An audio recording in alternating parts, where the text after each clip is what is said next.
फेयरफ्लेक्स entertainment का आज का अंक धक धक गर्ल माधुरी दीक्षित की हिंदी सिनेमा में चमकदार उपस्थिति पर केंद्रित रहेगा।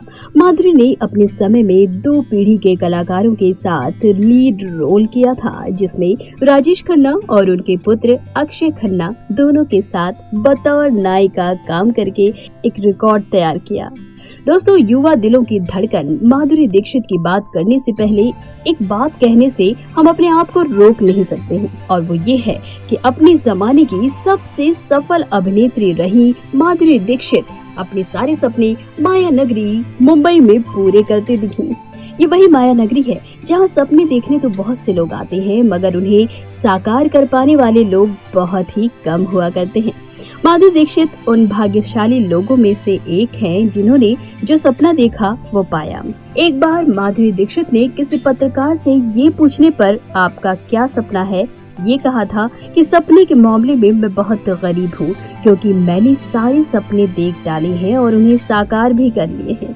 अब मेरे पास देखने के लिए कोई नया सपना बाकी नहीं है। ये भी कमाल है और वो भी कमाल है जो हम माया नगरी में सितारों के उगने और अस्त होने का तमाशा रोज देखते रहते हैं।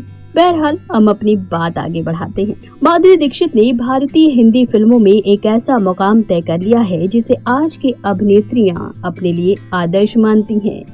80 और 90 के दशक में इन्होंने स्वयं को हिंदी सिनेमा में एक प्रमुख अभिनेत्री तथा सुप्रसिद्ध नृत्यांगना के रूप में स्थापित किया। उनके लाजवाब नृत्य और स्वाभाविक अभिनय का ऐसा जादू था कि माधुरी पूरे देश की धड़कन बन गयी। 15 मई 1967 को मुंबई के मराठी परिवार में माधुरी दीक्षित का जन्म हुआ। पिता शंकर दीक्षित और माता स्नेहलता दीक्षित की लाडली थी माधुरी दीक्षित, जो कि बचपन से ही डॉक्टर बनने की चाह रखती थी। और शायद ये भी एक वजह रही कि माधुरी ने अपना जीवन साथी श्री राम नन्हे को चुना, जो कि पेशे से एक चिकित्सक हैं। डिवाइन चाइल्ड हाई स्कूल से पढ़ने के बाद माधुरी दीक्षित ने मुंबई यूनिवर्सिटी से स्नातक की शिक्षा पूरी की।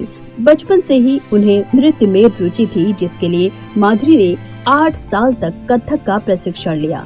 सन 2008 में उन्हें भारत सरकार के चतुर्थ सर्वोच्च नागरिक सम्मान यानी पद्मश्री से सम्मानित किया गया। माधुरी दीक्षित हिंदी सिनेमा की सबसे सफल अभिनेत्री हैं। इन्होंने अपने अभिनय जीवन की शुरुआत साल 1984 में अबोध नाम की फिल्म से की, लेकिन इन्हें पहचान मिली 1988 में आई फिल्म तेजाब से। इसके बाद उन्होंने कभी पीछे मुड़कर नहीं देखा। एक के बाद एक सुपरहिट फिल्मों की सफलता के कारण इनको भारतीय सिनेमा की सर्वोच्च अभिनेत्री बनाया गया। साल 1989 में माधुरी दीक्षित की फिल्में राम लखन, परिंदा और त्रिदेव एक साथ हिट रही।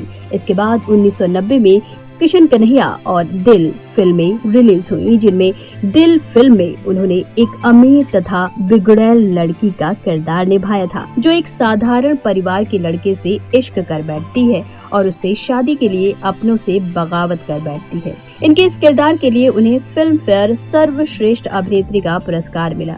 एक्टिंग की दुनिया के किंग गोविंदा ने अपने करियर में कई हिट और ब्लॉकबस्टर फिल्मों में काम किया है।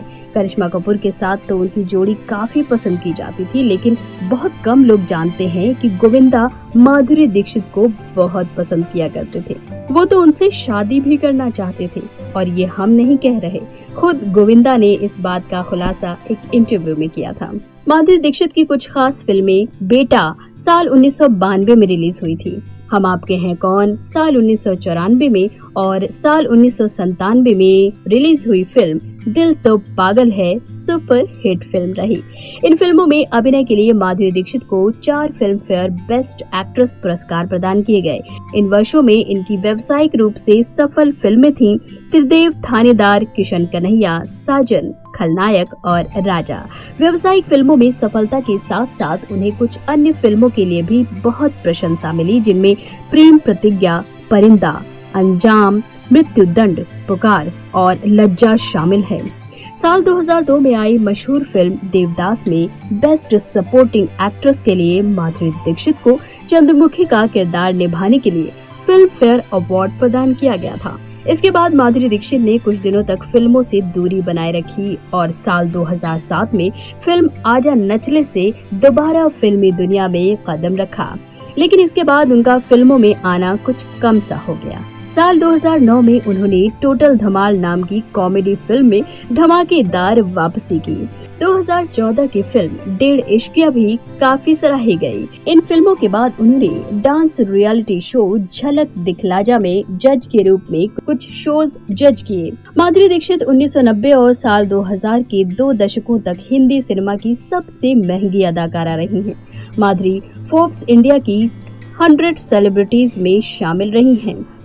अभिनय के अतिरिक्त माधुरी बाल अधिकारों के लिए यूनिसेफ की तरफ से कल्याणकारी कार्यों में लगी हुई हैं। उन्होंने बाल मजदूरी के खिलाफ जन जागरूकता के लिए भी काम किया है। उनका विवाह डॉक्टर श्रीराम नेन्ने से हुआ है, जिनसे उनके 2 बेटे हैं। उनकी कुछ अच्छी फिल्मों में पुकार और 100 डेज, संजय दत्त और सलमान खान की फिल्म साजन, टी रामा राव की प्रतिकार और नाना पाटेकर के साथ फिल्म प्रहार आदि शामिल हैं। उन्होंने दूरदर्शन और एनएफडीसी की सम्मिलित फिल्म धारावी में अनिल कपूर, शबाना आजमी और ओम पुरी के साथ काम किया, जो बहुत ही सराहनीय रही। और इस फिल्म को साल 1992 का बेस्ट फीचर फिल्म का अवार्ड भी दिया गया। अनिल कपूर के साथ उनकी फिल्म बेटा अत्यंत सफल फिल्म रही, जिसके लिए उन्हें दूसरा फिल्म फेयर पुरस्कार दिया गया और इसी फिल्म से उनका हिंदी फिल्म उद्योग जगत में उनका नाम धक धक गर्ल के नाम से मशहूर हो गया। राजश्री प्रोडक्शन की फिल्म हम आपके हैं कौन Guinness book of world record के मिलेनियम एडिशन में सबसे अधिक भीड़ आकर्षित करने वाली फिल्म के रूप में दर्ज की गई है। इस फिल्म में माधुरी दीक्षित के द्वारा नायिका निशा का रोल निभाया गया था, जिसके लिए माधुरी दीक्षित को प्रशंसकों की बहुत ही प्रशंसा मिली। दोस्तों, धक धक गर्ल माधुरी दीक्षित के अभिनय और उनके हिंदी सिनेमा में योगदान के बारे में चर्चा करें तो समय कम पड़ जाएगा। फेयरफ्लेक्स एंटरटेनमेंट माधुरी दीक्षित के सुंदर भविष्य की कामना करते हुए आशा करता है कि हिंदी सिनेमा जगत और भारतीय समाज को उनका योगदान मिलता रहेगा। अब इसी के साथ ये अंक समाप्त होता है। अगले अंक में हम किसी और सेलिब्रिटी के बारे में जानकारी लेकर आपके बीच फिर से हाजिर होंगे। तब तक के लिए अनुमति दीजिए आप सभी को सीमा शाही का नमस्कार।